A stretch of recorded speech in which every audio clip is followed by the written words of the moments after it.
You are listening to Brand Me, Alex Merced, with me, Alex Merced.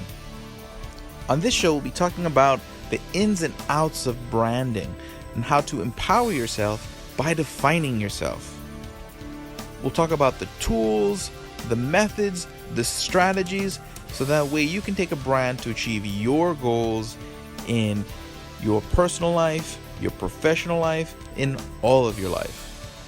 If you need help implementing these ideas and using these tools to achieve your goals, contact Alex Merced to be your branding coach by heading over to mercedbranding.com. If you've been enjoying this content by Merced Branding, head over to mercedbranding.com and check out the offers page, where you'll just find great offers from some of our sponsors, such as Amazon's Audible, Bluehost, and NordVPN. Check out mercedbranding.com. Hey everybody, this is Alex Merced, and you're listening to Brand Me, Alex Merced. Now, as you know, in the last several episodes, we've been doing is just kind of going through a lot of the projects that I've been involved with and sort of the lessons that I've learned as I've done those projects.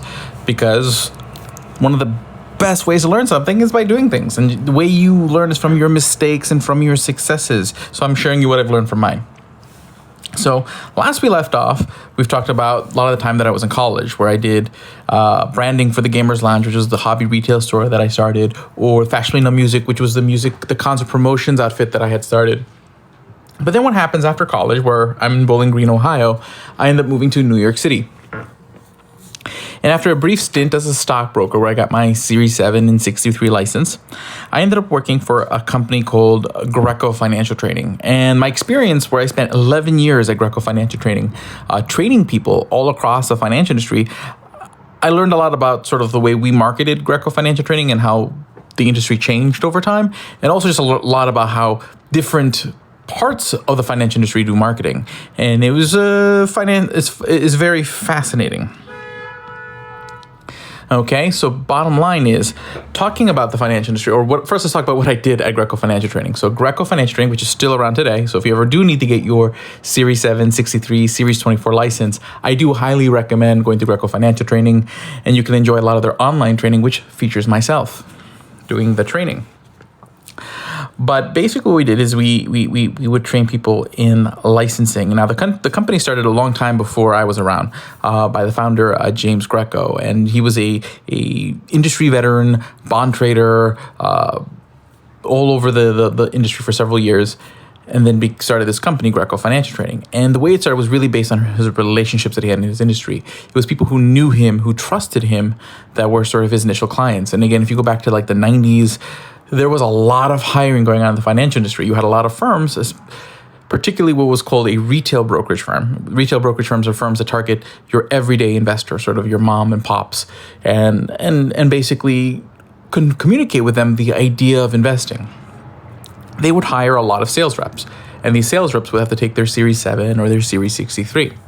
So bottom line, by having these relationships, there was a lot of business that just came in by word of mouth, because what caused the word of mouth really was the uniqueness of the product. Instead of just delivering information to pass an exam, Jim Greco designed the product to be the best, in the sense that he has always sort of had his own learning challenges growing up. So he designed a teaching method that would gear towards his challenges. As he would always say, is like, if you can teach him, you can teach anyone. So when you went to a Greco Financial Trading class, you didn't just get lectures. You had lectures that were filled with history of the industry, with humor, with anecdotes. And when he presented stuff on a whiteboard, instead of using a bunch of PowerPoint slides in a dark room that would put people to sleep, he would use 4-colored pens. So that way the information was color-coded. It was a very unique experience. So on top, first his reputation started the initial word of mouth, and then the actual product itself continued that word of mouth over years. And for years, that was literally how the company was marketed. It was all word of mouth. The product spoke for itself, and people would constantly say, hey, if you need to pass this test, you send them down to Greco. And then the industry started sort of changing. Okay, what happened is that due to several different changes in the industry, a lot of these firms didn't hire as many retail reps as they used to. A lot of them didn't exist anymore. firms started wanting to pay less for their employees' training. So you didn't necessarily have as many corporate accounts where firms wanted to pay for their students' courses and materials. So in this case, you had a world where you didn't just have to build a relationship with a company and then you got a lot of business. You actually had to go find who these individuals were who were training and make the appeal to them. So then this whole online thing became much more important. And this is kind of where I come into the story, helping develop the online training, trying to improve SEO by creating backlinks and trying to create website, trying to craft products in a way that make it more appealing and easy to understand. And that's sort of a lot of what I've been involved with and still something that I'm working on to this day. But that is so that way you can understand sort of my experience at Greco. So not only was I a trainer there, but I became very involved with every level of the company. I became involved in the accounting. I became involved in the marketing. I got involved in the just every aspect head to toe. So I wasn't doing the marketing full time, which is why a lot of the ideas that I had, a lot of the strategies I wanted to implement, I wasn't able to implement to the level that I would have liked. But we got to see things like, setting up the shopping cart, where basically if someone left a cart unfinished and didn't purchase the cart, it would email them back and say, hey, we saw that you were shopping, here's a 5% coupon and whatnot.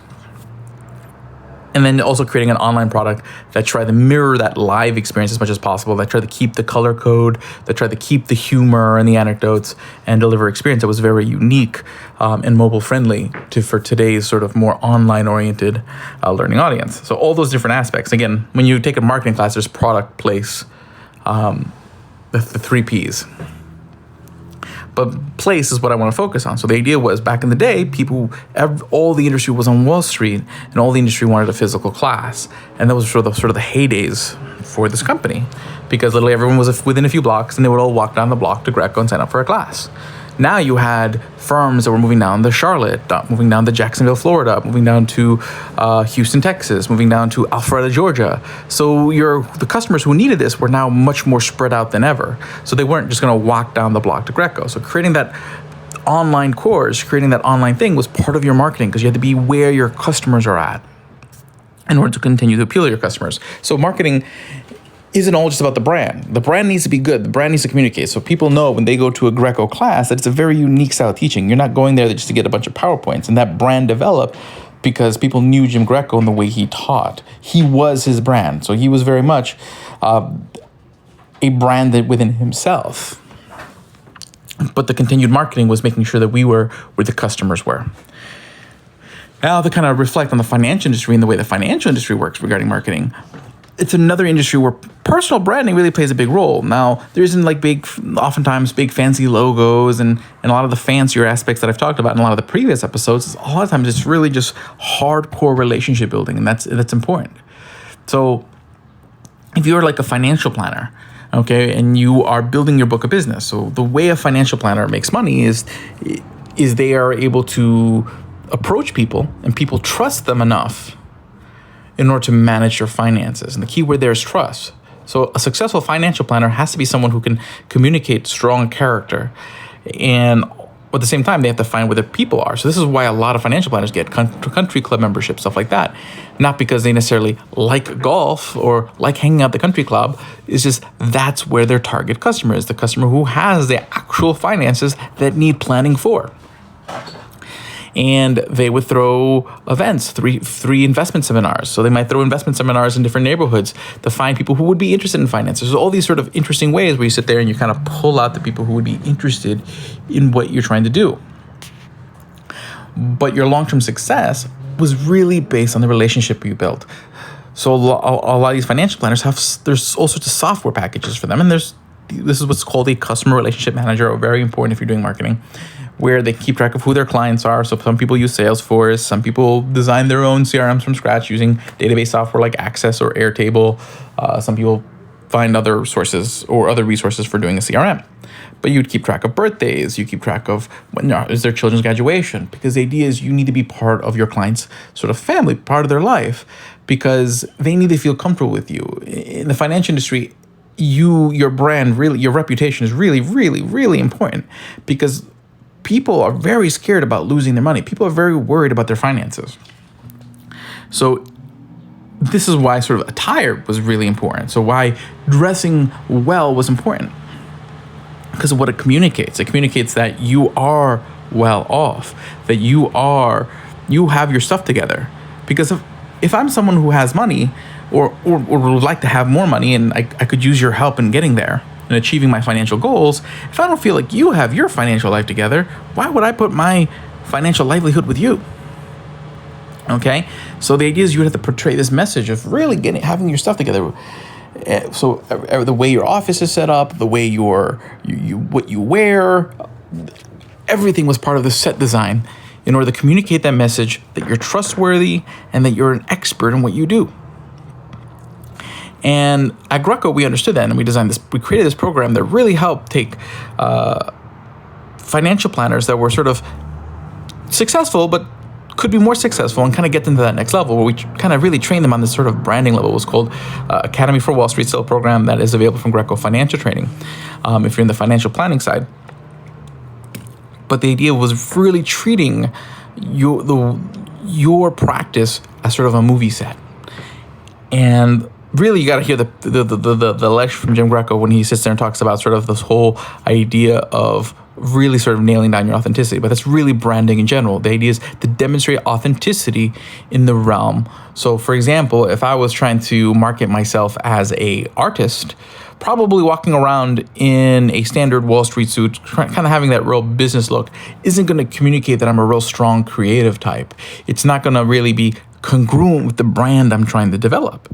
But when I'm being a financial planner, wearing nice suits that look expensive, really caring about every detail, the cufflinks, the shirt, the shoes, the laces, caring about all those details communicates a certain level of, one, attention to detail, but a certain level that you are at a point in your life where you can afford to pay attention to those details. That allows people to be like, you know what? You're well off enough that you're probably not going to be looking to steal my money because you already have some, okay?